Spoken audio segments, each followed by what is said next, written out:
I was downstairs in the basement trying to clean the drain hole in the air conditioner when I heard the phone ring. Natalie was washing dishes in the kitchen, so I figured she would pick up the phone. I heard her pick it up through the vent on the second floor. "Hi, Katie, it's good to hear from you. How long has it been?" I didn't like Katie.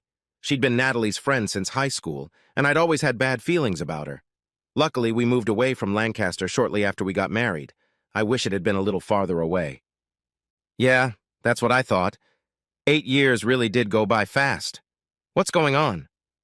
I didn't like the way this conversation developed, but I only had one side of the conversation. Katie, hold on a second. Steve's working downstairs in the basement. Let me go and close the door. I'll be right back. I heard Natalie hang up the phone as she walked across the room to close the door. I crossed the basement and quickly picked up the wall-mounted extension phone. "Hi, Katie. I'm back. So what were you going to tell me about?" "Nat, there's a medical device conference next weekend at the Lancaster Holiday Inn, and guess who's coming?" "You're kidding. They're both going to be there?" "Both of them. They're coming Friday night and staying all weekend." "How do you know that?" "Jared called me this morning and he was dying to see you. He asked me to call and see if I could talk you into coming to Lancaster for the weekend. It'll just be you, me, Jared, and Martin." I had a rag on the end of the phone receiver. I really wanted to jump over the receiver and grab Kathy by the neck. What the hell was she suggesting? "I don't know, Kathy. If I can get away, I'd love to come over. I'm going to have to fondle Steve for a while. As soon as I know, I'll call you back." "You remember how good a time we had at the last convention when they were here? Don't you, Natalie?" "You're damn right I remember. Every time I make the kids breakfast in the morning." "I can't believe you had the nerve to call that kid Jared." "Why not? Steve has no idea. He thinks Jared belongs to him even though they don't look anything alike." Damn, this conversation was getting worse as it went along. I quickly went over everything in my head and found out that Natalie and Katie had an affair with these two guys 8 years ago, and Natalie ended up getting pregnant with Jared. She passed the baby off as mine and naturally never said anything about the affair. Now, Natalie and Katie were planning to get back together with these guys. "Katie, I'll call you back as soon as I can. If I can't get away for the night, I can at least get there for the day. That would be better than nothing." "All right. Call me as soon as you know." After we all hung up, I had a little time to think. We had 3 kids. Jenny and Lynn were in high school, and Jared had come along about 8 years ago. The 2 girls are good-looking and savvy. They are studying hard in school and are both preparing for college. Jared, on the other hand, is uninspired. He has no interest in learning or sports. I liked Jared even with his flaws. Natalie opened the basement door. "How are you doing down there, Steve? Are you ready for coffee?" "I'm almost done. I'll be right up. I think I'm going to take a shower before I do anything else." After a long, hot shower, I sat down in front of the TV with my family. I was trying to figure out what I was going to do. This wasn't a little mistake Natalie had made and regretted. This was something she had done intentionally and planned to do again. I didn't know if I wanted to stop it and maintain the status quo or if I wanted to fix it. If I decided to fix it, I had to figure out how. I felt really stupid because in 20 years of marriage, it had never even occurred to me that Natalie might be screwing around with someone. "Steve, I talked to Kathy from Lancaster today. She asked me to come down and spend the weekend with her. Do you have any problem with that?" "No, not really. I'll be busy at work, so as long as my parents can watch the kids, it should be fine, on one condition." "What's that?" "Make sure you take your cell phone in case you have any problems, okay?" "Thanks, honey. I'll take my cell phone with me, and I promise I won't have any problems. The Volvo station wagon doesn't break down, and I can take lots of goodies in it for shopping. I'll probably go Friday morning and be back Sunday night. Is that okay?" "Sounds like fun to me. Have fun." Natalie went into the kitchen, and I overheard her calling Katie to confirm their weekend plans. She didn't seem at all bothered by the fact that she was cheating or that there might be consequences. I told her that I wanted to do a little computer work before I went to bed and that I would be up later. It wasn't that hard to find the website for the East Coast Medical Equipment Dealers Conference in Lancaster. Everything about the conference was there. All the displays were listed with a floor map. They had a list of lectures and workshops with times and locations. They had a list of all the attendees with their hotel room numbers listed. Jared Kramer and Martin Blank lived in room 411 from Friday through Monday. I found home addresses and phone numbers for both of them in Baltimore. I found a company that offered DNA tests by mail. The tests ranged from paternity confirmation to probable national origin. The cost of most tests was less than $100. Samples could be taken at home and mailed in with a check or paid online. I filled out the application forms on the website and paid for the 4 paternity tests with my PayPal. After printing out the collection instructions, I gathered everything I needed to get the samples. I printed a mailing label and prepared a padded envelope for priority mailing. I prepared several CD mailings and prepared a stack of blank CDs. Jared's and Martin's wives would probably want a copy of the evening's event recordings. I worked for a corporate security consulting firm. My work schedule was flexible, but since I had some free time, I just decided to take a week's vacation. Another nice perk of the job was the availability of various equipment that I could use to gather information. By then, I had pretty much decided that the marriage was over. The fact that 8 years ago she had had an affair and forced me to raise a child was bad, but the way she and Kathy joked about making a fool of me was too much. There was no way I could forgive that. Now she was doing it again. This would have to end it for good. The next day, I collected DNA samples from the kids. They thought it was cool. Then I went to the bank and transferred almost all of my savings into a college trust fund for Jenny and Lynn, but left $12,000 in cash. I was able to set it up so that the trust was safe from my wife or a shrewd divorce attorney. I took steps to cancel all credit cards and the current account on Monday morning and opened a new account in my name only. I was going to lock up the house so Natalie would have to find another place to sleep. I was sure she could find some legal way to get into the house, but I hoped to have some other things settled by then. We could decide about our son Jared later. Even though he wasn't mine, I felt some responsibility for him. I stopped by Seymour Schlump's office. Seymour had been my attorney since we came to Reading. He was fair and hardworking. I liked him. I explained the situation to him as best I could. He pressed me to make sure we had no chance of reconciliation. In addition to the divorce proceedings, I asked him to contact Jared Kramer and see if there was anything he could do about his son. I suggested that he pay $500 in monthly retroactive child support, or have him take the child and raise him.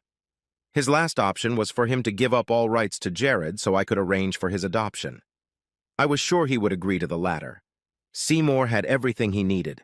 I promised to send him pictures and audio recordings he could use. He gave me an email address at the office and some pre-addressed mailing lists for paper materials. Betty Moore was the most obnoxious real estate agent I have ever met. There were very few things I liked about women, but she was a hard, dedicated worker. I gave her a listing of our house and signed some powers of attorney for her. I told her that she would have to get all the signatures from Natalie herself that she would need.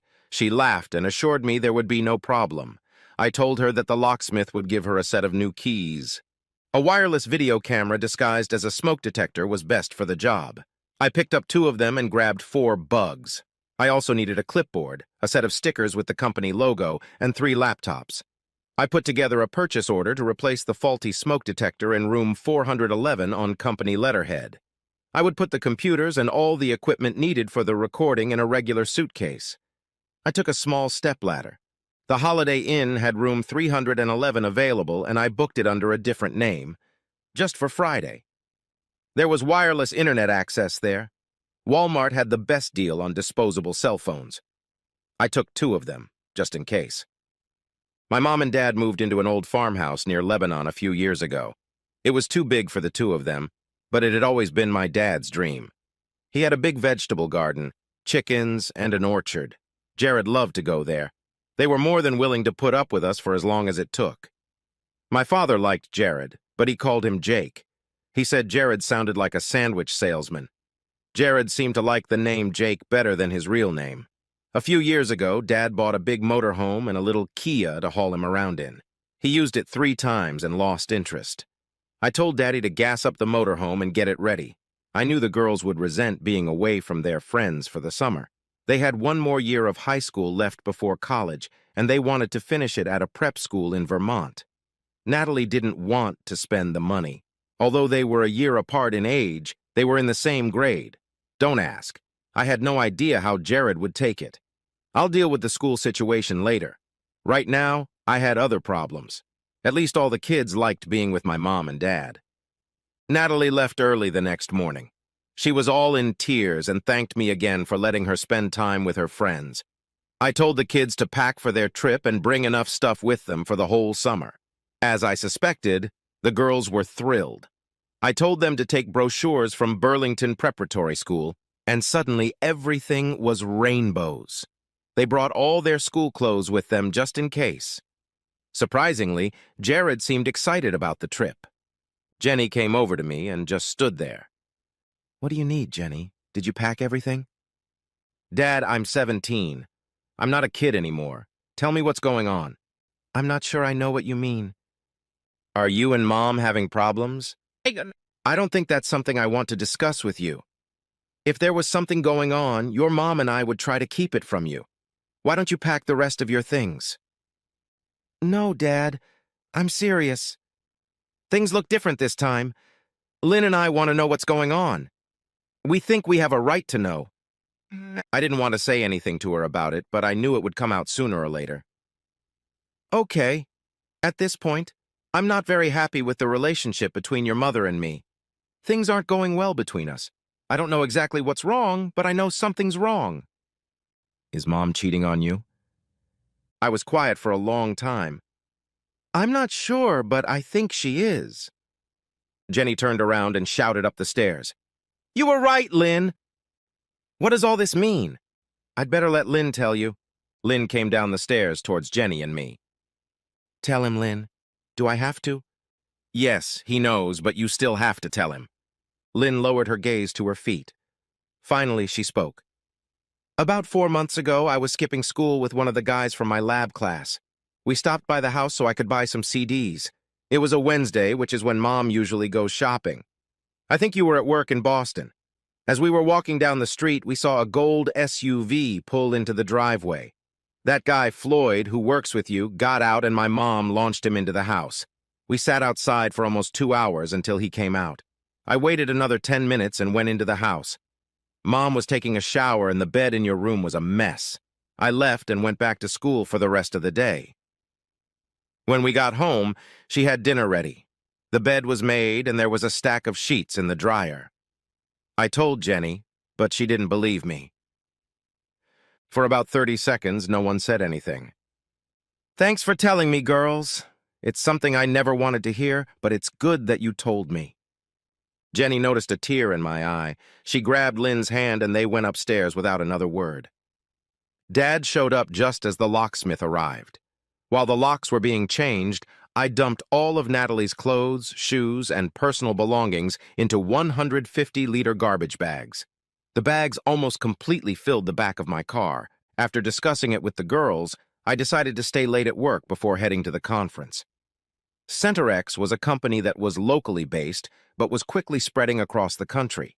Their marketing people did a great job of finding potential areas for expansion, but the company couldn't train people fast enough to run it, especially in the management area. They tried to talk me into moving to a new office and offered me several different locations trying to get me interested. Natalie refused to move and didn't even want to discuss it. If I stayed where I was, I would stay in the same position forever. Moving would give me a promotion, more money, and some power. I headed straight for the office of the company president. "Could Mr. Turcotte spare a few minutes? I think he can squeeze you into the schedule." "Wait a minute."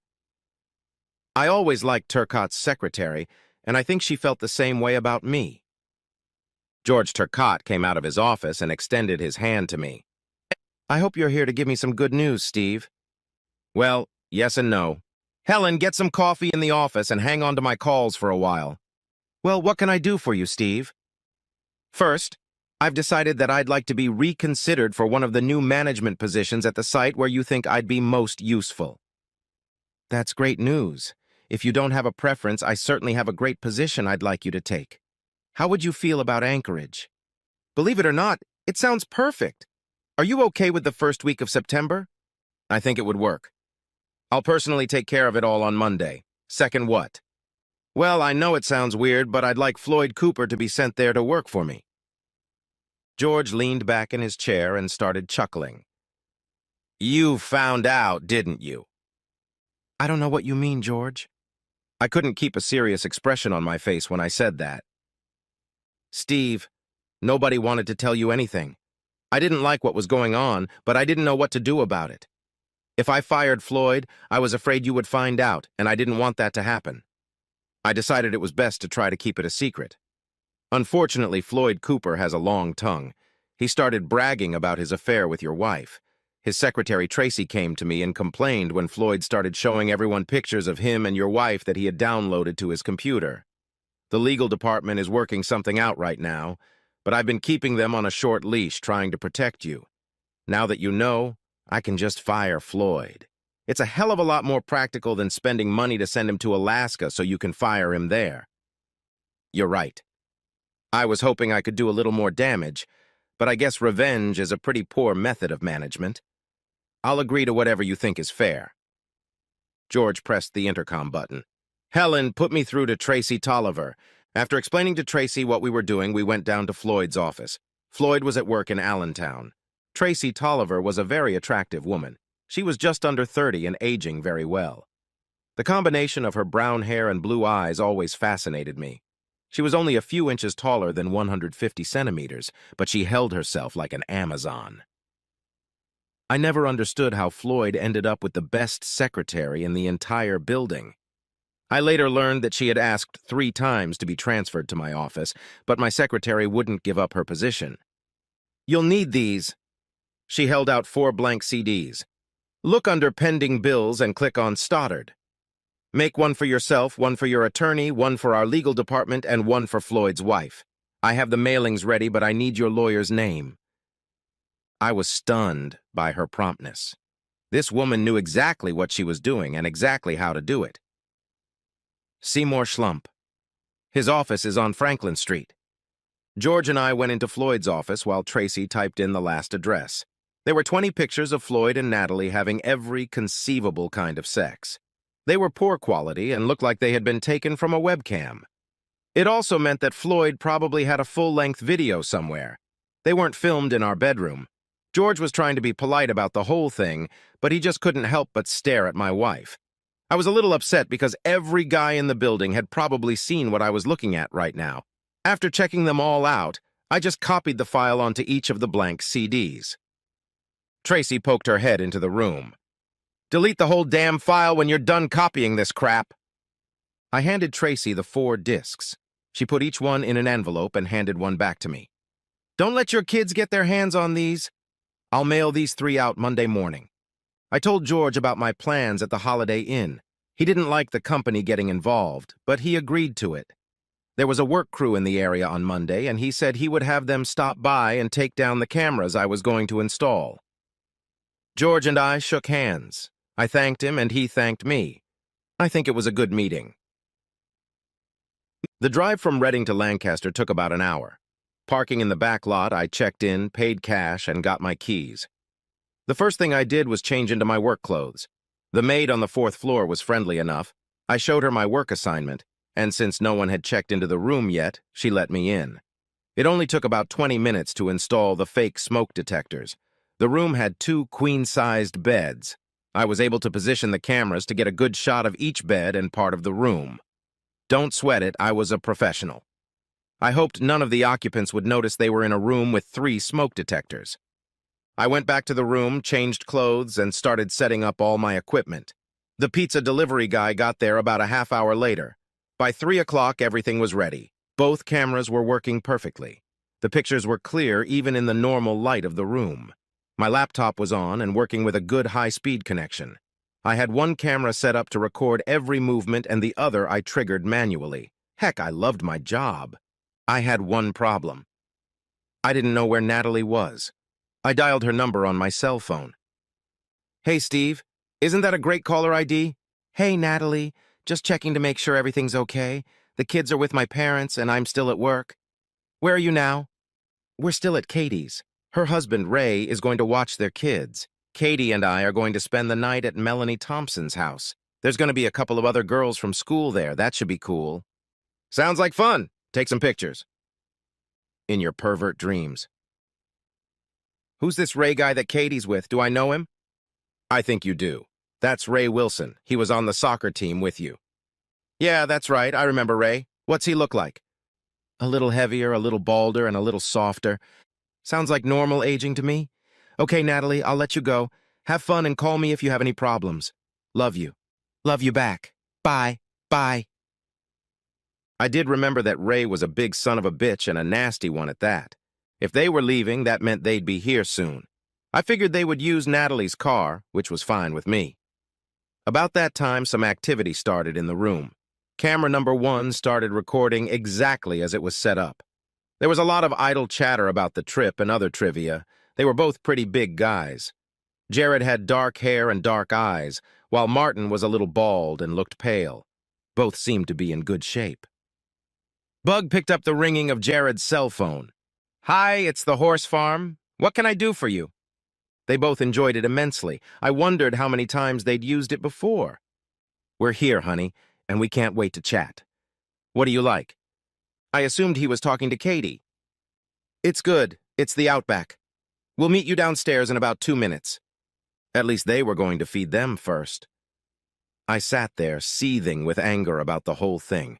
If I wasn't so caught up in the mechanics of what I was doing, I'd probably be getting ready to stomp on someone. I immediately left the room and headed for the stairs at the end of the hallway. Standing around the corner of the building, I could see Natalie and Katie waiting in the lobby. They were giggling like a couple of schoolgirls. A minute later, Jared and Martin stepped out of the elevator. Natalie immediately took Jared's hand and pecked him on the cheek like a wife pecks her husband. The 4 of them got out and got into a black Mercedes. As they drove away, I looked around the parking lot and found a Volvo parked in the back. At least she was trying to act a little reserved. About 5 minutes later, I was loading trash bags with her clothes and other belongings into the passenger compartment. I was sure she'd come back from the restaurant slightly tipsy and wouldn't notice anything in the car. I left a note on the driver's seat explaining that the locks had been changed on the house and that I was taking the kids on an extended vacation. I drove to Taco Bell and fueled my system for the rest of the night. They eat ribs and I get a premium burrito. Life just isn't fair. I went back to my room and waited for the inevitable. I tried to think of a few more things I could do. I had about an hour until they came back to the room. I knew what would happen when they arrived. What I didn't know was exactly what I was going to do. Well, I had pretty much come to the conclusion that they weren't gathering to play canasta. I knew what was going to happen the rest of the evening, and I didn't like it. I thought Natalie and I had a good life. I assumed she was happy because she never complained or showed any signs of being unhappy about anything at all. She fed me stuff when Jared was born. She said she was glad we had a boy because every man should have a son. I wondered if she had called Jared's real father and congratulated him the first chance she got. Hell, thinking about it was depressing. I regretted all the years I'd lived with this woman who could cheat on me out of the blue and feel absolutely no guilt for it. A woman who could make me raise another man's child and think it was funny. It was hard to feel any compassion for her at this point. I continued to get things ready. I was probably over-prepared, but this was the only chance I had, and I didn't want to miss anything. They burst into the room, laughing and giggling. Martin had brought a bottle of something with him, and they filled 4 glasses in the first minute. Katie snatched 2 pillows off the bed and threw them on the floor. Good, let's get started. The winner gets the first 3. There was an explosion of laughter at those words. How are we going to have a threesome when there are only 2 guys? Natalie picked up on that question. Hey, girls like to be kissed too. After a prolonged giggle, Katie and Natalie took off their tops and bras and dropped to their knees in front of the guys. 2 pairs of pants and boxers fell to the floor a second later. Both girls had wide smiles on their faces as Katie yelled, "Just go!" I couldn't believe what I was watching now. It was a competition that all 4 of us were enjoying to the fullest. I was not only pissed, I was jealous. The cameras were working perfectly. I had to take my attention away from the entertainment to make sure I was capturing everything. Since I could control the manual zoom of the camera, I recorded a couple minutes of great video. It was almost as good as a regular adult movie. "I'm getting close. Get ready for dessert," shouted Jared. At regular intervals, I was able to take a few pictures with the zoom camera. I watched mesmerized as my loving wife stripped off the rest of her clothes and plopped down on one of the beds. Katie quickly followed her. Although they had joked about a threesome, it was not yet meant to be. As the evening progressed, they tried every conceivable position. I have some good shots of the episode. There was a break in room 411. Katie went to take a shower while Natalie brushed her teeth. Jared and Martin were just relaxing with a couple beers. I picked up the disposable cell phone and dialed Baltimore. "Hello, Mrs. Kramer. This is Walter Perkins from the Medical Device Conference in Lancaster.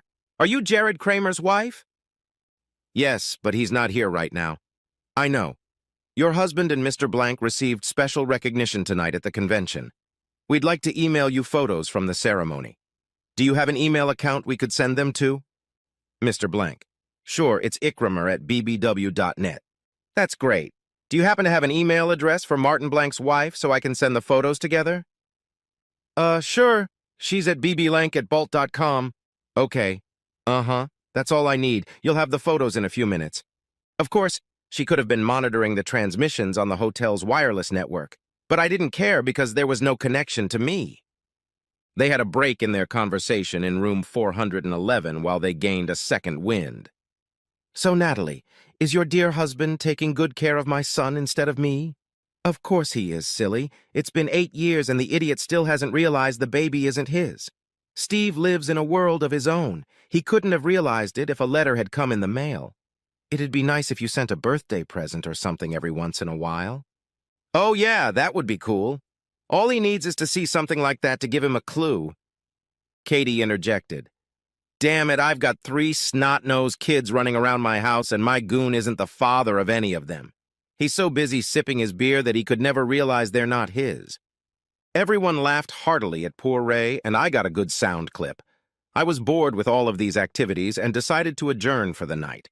I went to www.livesexcam.com and entered an unused room. After a few entries, I had a live feed from room 411 that led to the internet site. I added a headline to the page: "Natalie and Katie do Jared and Martin." My wife and her friend decided the break was over and started hardcore on the guys again. The webcast was going well and the number of viewers had passed 100. It took me about 20 minutes to get everything packed up for the exit. I left the live streaming computer for last. By then, over 400 perverts had watched the show, and I'm sure a few were recording it for later distribution. I turned off the last rig and called Ray Wilson. "Hey, Ray, you sober?" "Yeah, who's this?" "Just a friend, Ray. I want you to listen to something." I played a short audio clip I made with Katie.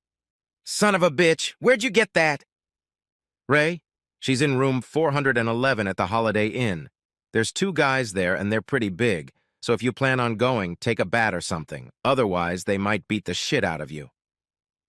Ray didn't say another word and I heard the phone go off.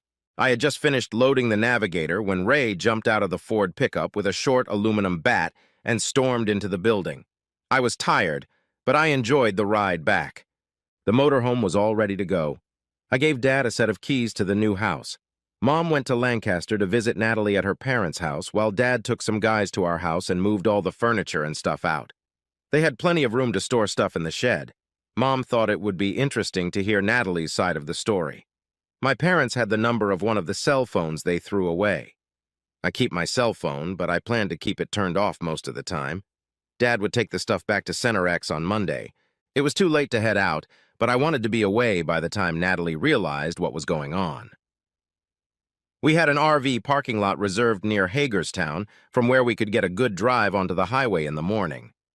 The girls planned the trip for us. They did a pretty good job. The only thing I did was shorten the distance between stops because the gas was killing me. I was glad I brought a lot of cash with me. We spent 3 days at Disney and were heading to Chattanooga to see the aquarium. Jenny asked if she could call her mom. "Hi, Mom. It's Jenny." "Yeah, just wanted to let you know everything was okay." Yeah, I know it was. We're all having a good time, even Jared. We miss you too. We'll call every couple days to let you know." "All right, tomorrow night we leave for Orlando.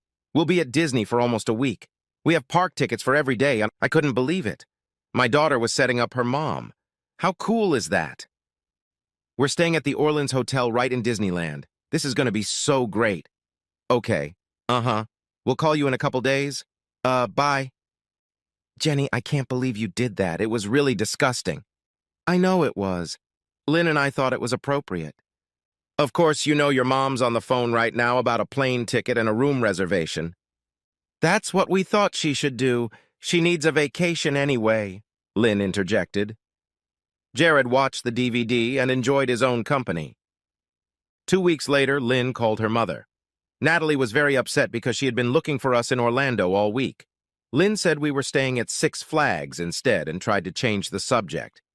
Lynn and Jenny kept her on the phone for almost 20 minutes listening to her rant. Jenny finally said she was sorry if she had misled her and would call her back in a couple days. My demon girls giggled for another half hour after hanging up. The next week was hectic. We parked at Smoky Mountains and the kids were busy while I took care of business. Seymour delivered the divorce papers to Natalie. She had no idea I was doing it until he arrived. He said she was having a seizure. He explained that she could hire an attorney to contest the divorce and told her what she was facing. He had pictures of her and Floyd, the group in room 411, and the results of the DNA test. Jenny and Lynn were mine, but not Jared's. Natalie hired a lawyer but ended up going along with what Seymour suggested anyway. Seymour visited Big Jared in the hospital in Baltimore. Katie's husband did a great job on him and Martin. Ray was facing about 5 years in prison. I asked Seymour to help him. Both of my wife's lovers were in the hospital for over a week, and while they were recovering, they were served with divorce papers. They had nowhere to go when they checked out. Jared signed a paper giving up all rights to his son Jared. In addition to broken bones and ribs, Ray had literally crushed his genital area with a bat. The doctors had little hope of recovery. Betty Moore had a buyer for the house. She spent a lot of time convincing Natalie to sign all the papers, but finally wore her down. I didn't have to sign anything or attend the closing because of the power of attorney I signed. The summer was quickly coming to an end. I had a chance to develop a good relationship with the kids. I spent a lot of time talking to Jared. He liked the farm where Mom and Dad lived. I asked him if he would like to stay on the farm full-time, and he jumped at the chance. Dad really liked having him around, and I knew he would be happy to take him in. Seymour drew up the adoption papers so that my parents would have the legal authority to provide for him and take care of him. The only thing Seymour didn't like doing was getting Natalie to agree to it. Natalie didn't know it, but Dad had also officially changed Jared's name to Jake. The girls fell in love with school in Burlington. The end of summer in Vermont was beautiful. We spent a few days getting them settled, and then Jake and I headed back to Keystone State. I contacted Mr. Turcotte and found out that everything was ready for my move to Alaska. Tracy was already in place and had set up a temporary office. This was good news. She also had an apartment for me and a company car ready for my arrival. I left the motorhome with my dad to get rid of it. 6 months later, everything was finally settled. The divorce was final. The girls did well in school and both received scholarships to James Madison University in Virginia. They were happy and excited to be alone. They hadn't heard from Natalie except for a few phone calls. Jake's grades at school were improving, and he was deeply involved in his new hobby of raising chickens. One day, Natalie came to visit him. She was driving an old Ford Escort and told Dad that she had to sell the Volvo to pay for divorce expenses. It was total bullshit because I ended up paying both lawyers. While she was there, Natalie insisted on calling Jake Jared. Jake corrected her each time and eventually left. Natalie kept taking it out on my dad about how disgusting it was to take away a child's birthright. Dad said it was too easy a chance, so he gave it up and just left with Jake. Jake's mother never came to see him again. She got $11,000 from the sale of the house. She and Kathy decided to celebrate the divorce and went to Las Vegas. All the money was gone in 4 days. I don't know what Natalie is doing now or where she lives. Maybe she moved to Baltimore. Needless to say, I love Alaska.